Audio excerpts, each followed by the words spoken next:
Well, I was wrong.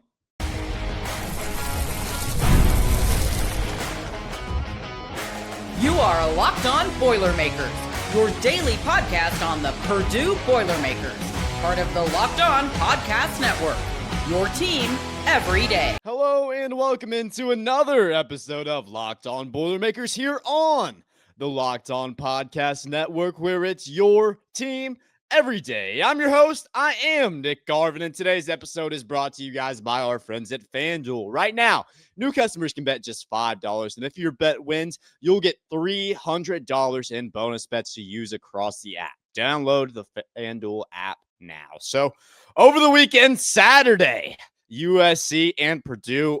What a weird game. Absolutely insane. That game got delayed like 2 hours. And to be honest, I came into this one, I said that Purdue may have a shot to upset USC, and they didn't upset USC. They do get beat. Some things that happened that cost Purdue that game. But overall, I wasn't too upset. Purdue showed fight. They never gave up. We'll talk about it here later, but you throw 3 interceptions in the red zone, and then one of those is a pick six. You go down a bunch, and you're still fighting going into the third quarter, going into the fourth quarter. So ultimately, it could have been worse, but Purdue does get beat by the USC Trojans 33-17. So not what we wanted, not what we had hoped for, but the result that we got. So like I said, Saturday it starts. It's raining. Ross gets evacuated. It's like a 2-hour or 3-hour delay. Eventually it kicks off, and then it was like a night game at that point. But just a weird day, to be honest, and a weird game at that. We open up. Purdue does a decent job. They hold USC to 3, and then from there, just, it happens. We said in the pregame, if you're going to beat USC, you have to control the time of possession, and you have to win the turnover battle. And unfortunately for Purdue, unfortunately for the Boilermakers, they weren't able to do either of that. USC, they didn't turn the ball over once. So very clean football from the Trojans. I wasn't expecting that to go on the road to Ross. USC traditionally hasn't been the best road team, but they went on the road, and credit to the Trojans. They played pretty clean football. Like I said, 0 turnovers. They did struggle a little bit with penalties, but ultimately it was they had enough margin of error, so that didn't really hurt them too bad. But the real killer was Purdue. 3 interceptions from Ryan Browne, all of those in the red zone. And then, like we said, that big pick six from Jamal Jarrett, 70 yards. Just, it can't happen. You can't turn the ball over like that. You can't turn it over against USC. And Ryan Browne, he wasn't all bad in this game. I mean, he made some plays. That one play was just going on to the weird game where Michael Jackson, he catches the lateral, throws it backwards. Ryan Browne somehow comes up with it and scores the touchdown, the most unconventional touchdown ever. And somehow that happens. Weird game, but you can't turn the ball over 3 times. You absolutely can't throw 3 interceptions that close to your own end zone. It just completely ruined your drives. And then if you think about it, that pick six, that was really the key play. I feel like that one kind of put Purdue away, because when you think Purdue has the opportunity to score a touchdown on that drive, you throw a pick six, that's a 14-point swing. And Purdue only lost this one by 16. That's a 2-score game. And that's it right there. That pick six determines the game for Purdue. So that absolutely can't happen. 3 interceptions absolutely can't happen for this team. And when USC doesn't turn the ball over, you're not going to beat them. That offense is so good. That offense is going to continue to be good. And I was really impressed with USC. I wasn't totally unimpressed with Purdue. I think that they showed a lot of fight. I think that they didn't give up. But my takeaway from this game was I think that USC is going to be very, very good this year. They went on the road. They went into an environment that was tough, albeit not as tough as it would have been if the game didn't get delayed 2 or 3 hours, but still a tough road environment. They didn't turn the ball over. They played relatively clean football. So credit to the USC Trojans. I don't think Purdue lost this one as much as USC did win it. Those 3 turnovers, they hurt like crap. You can't do that, but USC, they played clean football and they got the victory. So another thing I do want to hit on, we talked about time of possession. Purdue needs to win the time of possession. They lost that. USC controlled the time of possession 34 minutes to about 26 minutes in that one. So we saw USC, their offense was on the field longer than Purdue's offense was on the field, and that's not a recipe for success for the Boilermakers. You're not going to win games that way. You're not going to win games against a high-octane defense, high-octane offense the level of USC with a quarterback like Jaden Maiava. It's just not going to happen. We saw that Purdue loses because they can't control the time of possession, and a lot of that comes down to fourth down. You know, Purdue did a solid job throughout a majority of this game. The defense wasn't too bad, to be honest, controlling USC's offense. They did a better job than I would have expected had you told me that USC's offense was going to be on the field for 34 minutes out of this game. But Purdue got USC into fourth down short a couple times. There were fewer. I think it was like 4 yards. But that was pivotal. That was very pivotal. You get them down to fourth down, and it felt like all of those fourth down plays were humongous. Even I think there was one in the first quarter too, and it's like that early you wouldn't think that these fourth down conversions are going to be as big as they are, but it felt like they were always in moments where they determined the swing of the game, where momentum would be, and overall the outcome. And USC, they go 4 for 4 on fourth down, and it just felt like back-breaking every single time for Purdue. They just couldn't stop the Trojans on fourth down. There was nothing they could do. I mean, that's the difference. Ultimately, you have to win between the margins. And when you can't stop them on fourth down, you can't win the time of possession, you turn the ball over 3 times to 0, you're not going to win games. You're not going to win games against a team that is as good as USC. But I'm not totally down on Purdue. I think that Purdue did have some good moments in this game. This first segment's going to be kind of about what went wrong for Purdue. We'll talk about kind of why I feel like Purdue did show a lot of fight. And that's not just me being optimistic. That's not me trying to be a homer. This team is a complete different team than what we saw last year. And it's on a loss. You don't never want to lose. You never want to lose by multiple scores. And Barry Odom says that. He says, we don't have a speech written up for when you lose. But moral victories are a real thing in this scenario, because last year that Ryan Walters team would have gotten beat by 1,000,000. USC's offense, they would have put up 50 points and then Purdue would have quit. And that's not what we saw. We saw a consistent fight. We saw Purdue never give up. We saw them continue to fight until the final whistle. And that was something that I was really impressed with. That's something that I feel like we can take away going into the next couple of weeks. It's an absolute gauntlet. You got Notre Dame next week. We'll talk about that in our third segment today. But you do have a bit of a moral victory. And then the last thing I do want to comment on in this first segment about what went wrong, why Purdue wasn't able to upset USC.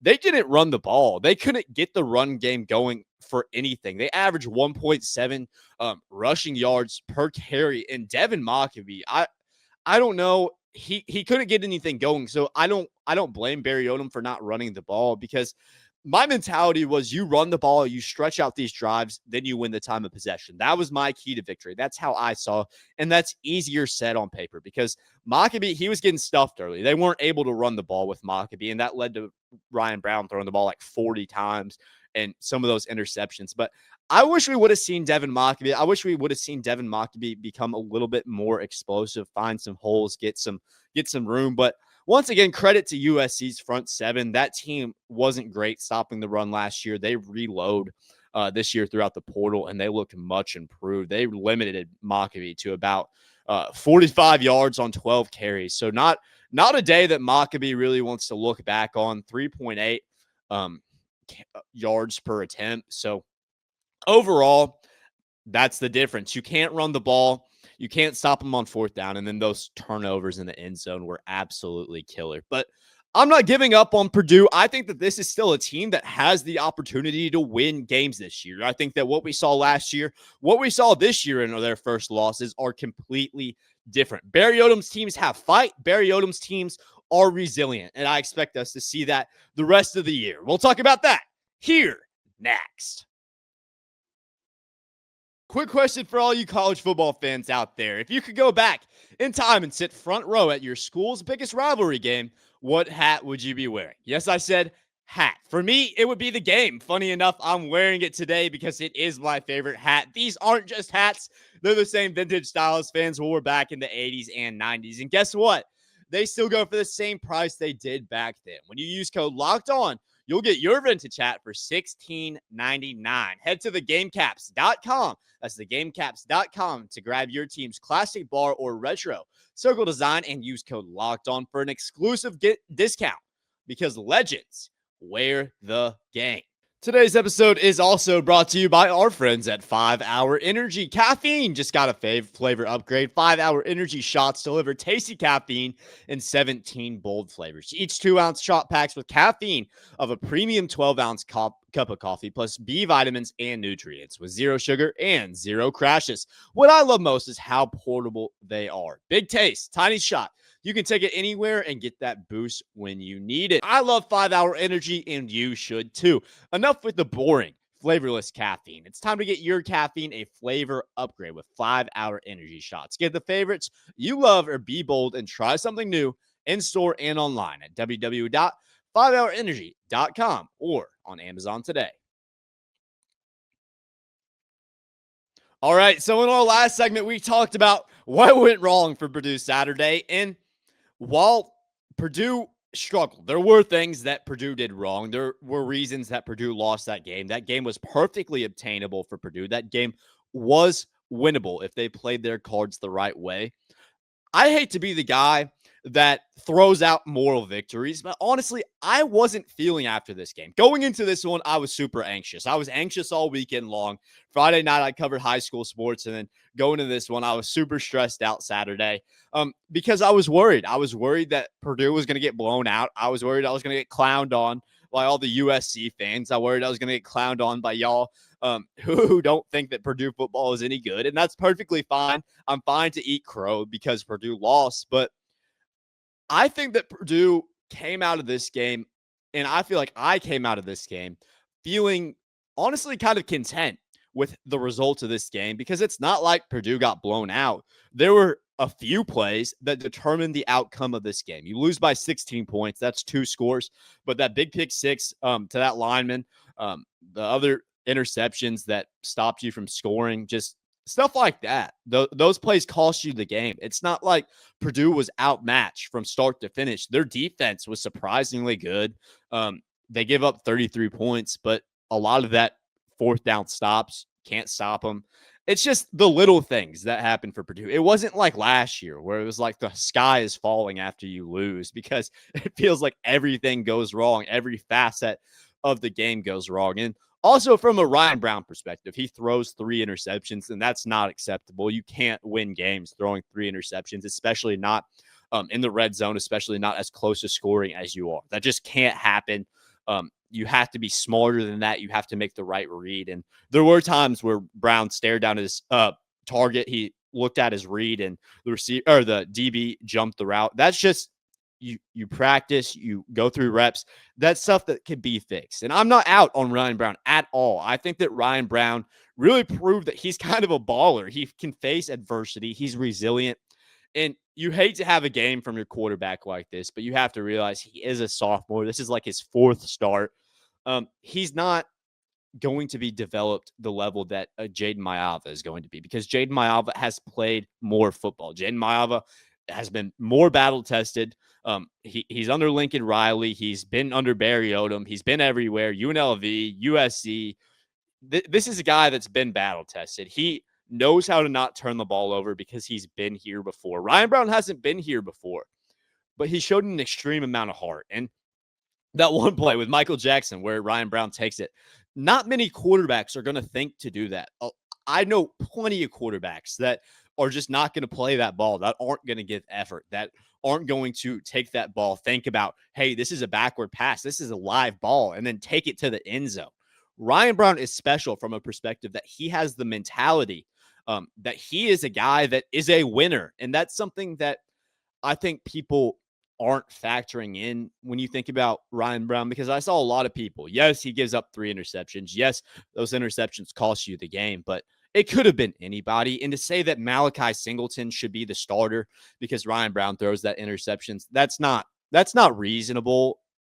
you don't take the job from Ryan Browne after this game. You don't take the job because he showed heart. It wasn't like he didn't understand what he was doing. He made a few mistakes, but overall, he threw for like 300 yards. He threw for a touchdown, had that one touchdown on the ground. And I think that Ryan Browne deserves criticism. I think that he deserves a level of blame for the loss, but I don't think that you take the keys from him. I don't think that anything has changed. That's what I'm trying to get at. I don't think that anything has changed for Ryan Browne. He's still the starter. I still see him as the future of Purdue, and I think that Purdue has a bright future with Ryan Browne at the front. With him at quarterback, I think that you have a bright future with that guy because he's a winner. He has the mentality, and he's a guy. You give him a few years under Barry Odom, I think this is a guy that could be leading the Big Ten in passing yards. That's really just how talented he is. But just continuing, it wasn't all bad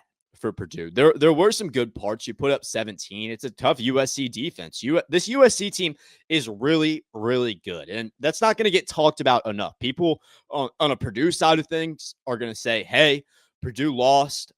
Some people say it was a good loss. They look better. Some people say this is the same old team. I disagree with that. But what people aren't saying is how good USC is. That needs to be talked about, and I'm sure that USC will continue to win games. This loss will look better in a month than it looks now because right now USC is ranked 25, but I see them being ranked 15 in a couple weeks. That's just the nature of college football. Wins look better and worse as the season moves on. So I'm not too worried about losing this game. Sucks. You would have liked to win it, but you can't win them all, and it was a learning experience. You just got to be better. But it feels good. It feels better than losses last year. I feel better about this team. I feel better about where they're at, and I do expect this team is going to be able to win some games this year. You talk about this brutal stretch. You got USC, then follow it up with Notre Dame next week. You got Illinois, either before or after the bye week. I'll have to check. But it's a brutal schedule, and I don't know how many of those you can win. I mean, there is a scenario where you compete with Illinois at Ross-Ade, and that's a game that we saw last year was 49-50 going into overtime. Ryan Browne was the quarterback in that one. That's one you can look at, say, hey, this may be a statement win. I'm not so quick to say that. I think Illinois is really, really good. But just going down the schedule, there are winnable games. It's a very tough schedule. It's an absolute gauntlet. But Minnesota, Rutgers, Northwestern, those are games you look at, you say Purdue can win those. So the season's not over. The sky's not falling. Purdue's 2-1. You got to look at it from a perspective. It's all about the process. You have to be process-oriented, especially when you bring as many guys in as Barry Odom and Purdue did. You got to be process-oriented when you think about just where this team is going to go. You didn't have national championship expectations year one. The ceiling is a bowl game, to be honest. The ceiling is 6-6. If things are insane, maybe 7-5, but you got to do a lot of work. You're 2-1. The schedule doesn't get any easier from here. A bowl game, you gotta win some games. You got to upset at least one team, and then win the games you're supposed to win. So we'll see, but the sky's not falling, and that's a positive for Purdue that we couldn't say last year. The one thing that I want to say before we get on to what Purdue's going to see going into Notre Dame next week for a Notre Dame team that is desperately trying to get a win. They're going to be hungry, and that's a dangerous environment down at South Bend. Purdue does have to get their running game going. That's one thing. I talked about Devin Mockbee, how good he is, how great I expect him to be this year, but he has to show it. He showed it last week, but it was against Southern Illinois. When you face off against these Big Ten teams, you have to show up. You're the bell cow for a reason. You're the running back of this team for a reason, and you have to show up. 45 yards on 12 rushing attempts.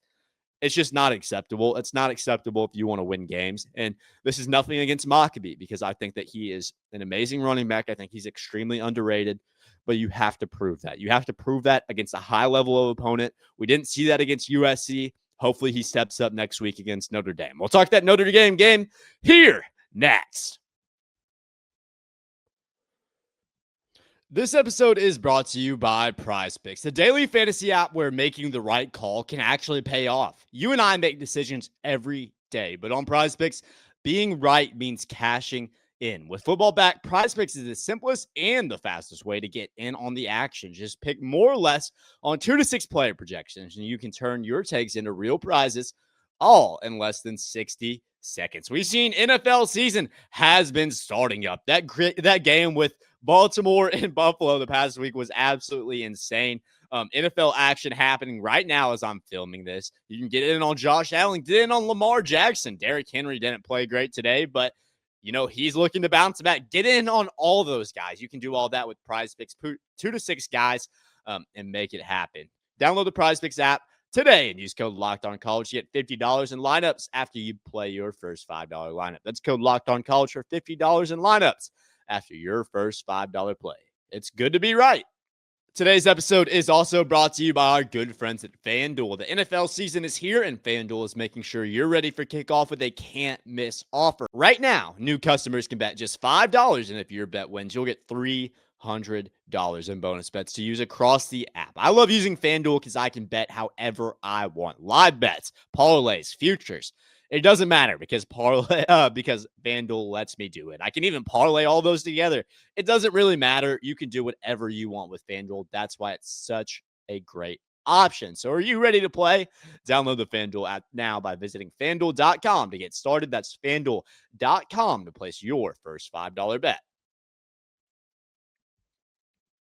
All right, so you faced off against USC this past week. You can't get it done. You fall short, but the schedule doesn't get any easier because the Purdue Boilermakers, they travel down South Bend on Saturday to face off against the Notre Dame Fighting Irish. And the Irish are hungry. The Irish are looking for a win because they started out this year 0-2, and honestly, man, it's looking rough, albeit against two good teams. But you face off at Miami, you face off against Texas A&M. You can't get it done. And Notre Dame, they need an answer and in a hurry. And honestly, I think that this is the worst possible case scenario for Purdue. I think it would have been better for Purdue had they gone into this game. And Notre Dame was 2-0. I don't see a world where Purdue is going to be able to go into South Bend and win this game because Notre Dame has to win this game. If they don't win against Purdue, there's going to be a serious hot seat on Marcus Freeman. They started out 0-2, and Notre Dame fans are hating on Marcus Freeman after all last year. Marcus Freeman was the guy, but this year, well, I guess except for against NIU, but for this year, you start out 0-2. If you lose to Purdue, which I'm not saying that's going to happen, I do think that Notre Dame's going to win this game. But if that somehow, some realm where Purdue goes into South Bend, they win this game, I think that Marcus Freeman's job isn't guaranteed. I think that is an interesting conversation that is going to be had. But overall, Notre Dame, they're looking for answers. They're looking for answers quick. What you think about when you think of Notre Dame is Jeremiah Love. We saw him last year. That guy was absolutely insane. He was making it happen. One of the best running backs in the nation. But this year, only 127 yards, averaging about 60 yards a game. So, I mean, he's been solid, but Jadarian Price, another back that Notre Dame has, he's got 113 on 18 carries. He's averaging 6.3 yards from the line of scrimmage. Jeremiah Love, he's averaging 3.8. So, from my calculations, Price is having the better year than Love. We know how good Love is, but ultimately that just goes to show that Notre Dame, they have a good rushing attack. They have opportunities to kind of win that way. They have the opportunity to control from the line of scrimmage with that running game, but that's not all that Notre Dame has to offer because whenever we previewed this game, we previewed how much will Riley Leonard leaving, how much him going to the NFL, him going to the Colts. You bring in a guy in CJ Carr. He was in a quarterback battle at the time, but how much does Notre Dame need to replace when you lose that guy, when you bring in a guy like CJ Carr? And we had Locked on Irish's Tyler Wojak. He came on the show and he said a decent amount from a running perspective, a quarterback that can run. That's what Riley Leonard offered. He was able to improvise. He was able to get out of the pocket, rumble and stumble all the way down past the sticks. And while CJ Carr, he's been good this year. He's been making throws, especially game one against Miami. They're not able to pull that one out, but I was very impressed with what CJ Carr's been able to do. But from a rushing perspective, he's not that guy. He's not Riley Leonard. He's not going to be able to get out of the pocket and perform the way that Riley Leonard was capable of doing. And that's what got Notre Dame to the national championship. So now here as we sit, Notre Dame, they have 2 losses through 2 games, and I think one more loss and they're out. They got ranked 24th in the AP poll today. Purdue um, at Arkansas. I mean, that one's interesting. It's kind of a cupcake schedule, to be honest. NC State, Boise State, who's terrible. The game that will be fun is Notre Dame versus USC in South Bend. It's like you lose these 2 games early. Miami and Texas A&M, those are good teams, but it gives you no margin of error. You have to win out the rest of the way, or else your college football playoff dreams are dead. And we don't even know if 10-2 is guaranteed. I would assume that if Notre Dame were to win out, they'd be in. But USC, Notre Dame, you lose to USC and you're out. And I think that USC is going to be a heck of a team. I think that they're going to be higher ranked than Notre Dame is going into that game. I'm very impressed with what we saw from USC. But overall, that's what Notre Dame wants to do. They want to focus on the defense. That's a team that they wanted to be defensive oriented going into this year. They give up 27 points, 41 against Texas A&M. So that defense hasn't necessarily been up to the standard that the Irish would want. And those are good opponents. Miami, Texas A&M, those are ranked games. So you can't flaw Notre Dame too much, but Notre Dame is a team with expectations. That's not a team where, I hate to say this, but Notre Dame, they expect to win those games. For a Purdue perspective, you go into a ranked game. We saw that against USC. USC wasn't ranked at the time, but you play competitive football, and it feels like a win. It feels like a win because we didn't see that last year. It's not the standard at Purdue. It is the standard at Notre Dame. You're supposed to win those games, and Notre Dame has to win against Purdue. That's all that there is to it. Purdue likely won't win this one. Purdue is likely going to go into this game, be outmatched. It's probably going to be wire to wire. That's just the reality of what this is. I'm not going to lie to you. Purdue is likely going to start this one out 2-2.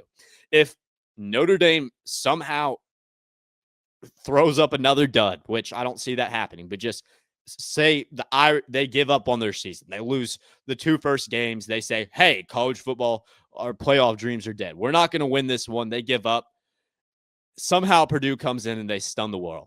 Well, what a time, what a world, what the Irish are going to be scrambling. Marcus Freeman, he's going to be looking for a new job. It's just going to be an abundance of errors for the Irish. So Notre Dame, they have to win this one. And for Purdue, show a resilient effort. Don't give up. When they punch you, punch back. You're not going to win this one. You're probably not going to win this one, but continue to punch back. Don't give up. Like we saw against USC, the Purdue Boilermakers, they didn't give up. USC had an early lead. They didn't surrender that lead. USC capitalized on Purdue's turnovers, but Purdue didn't give up. They came back the next drive. Ryan Browne continued to have that killer mentality even after he threw an interception. He continued to throw the ball. He continued to make decisions that were based off, hey, I want to win this game, not decisions based off, oh, I don't want to throw another interception. And honestly, that's more valuable to me than winning the game because it's a foundation for the future. You go into Notre Dame, you show fight, you show a team that is here to play, a team that's going to be resilient, a team that's not going to give up, and I'm going to be happy because that's all that I could possibly want. Last year, we saw that Purdue went into these games and they gave up. They didn't even try. They didn't want to win. They didn't care. And that's not what we're going to see this year. That's not what a Barry Odom-led football team is because Barry Odom is a guy that's going to preach resilience. He's going to preach bouncing back, and he's going to preach wanting to win no matter what. It doesn't matter who's in front of you. It doesn't matter if it's USC. It doesn't matter if it's Notre Dame. It doesn't matter if it's Ball State. You play nameless football. It doesn't matter the team that you're facing off. You play to win the game. And that's all that you can hope for. We have moral victories here at Purdue University when you talk about the football program because last year you go 1-11. That's just what it is. You're 2-1 this year. Improvement already. Purdue is going to continue to go out this year. They're going to continue to fight, and there are winnable games on the schedule, and Purdue is not done winning games. So don't give up on the Boilermakers. They lose one. That's not what you want, but Purdue shows a lot of fight. I like this team. I think this team is going to go further than what people expect. So continue to watch out. Thank you guys for joining us on Locked On Boilermakers. I always appreciate your guys' support. You guys make the show. We couldn't do it without you. If you guys have an opportunity, please do subscribe and like, comment. It helps us out a ton. And Exciting things happening at Locked On. It's another big moment on Locked On. College football fans, Locked On and Fire TV. We present College Football Kickoff, your ultimate college football weekly preview. Drake Toll of Locked On Big 12 leads the conversation alongside two-time AP Coach of the Year, Gary Patterson, former college stars, Jesse Holley, and Locked On's local experts. A college football preview only Locked On can do. Catch Football Kickoff every Thursday throughout the season, only on Fire TV. Thank you guys for joining us once again today on Locked On Boilermakers. And as always, boiler up, hammer down.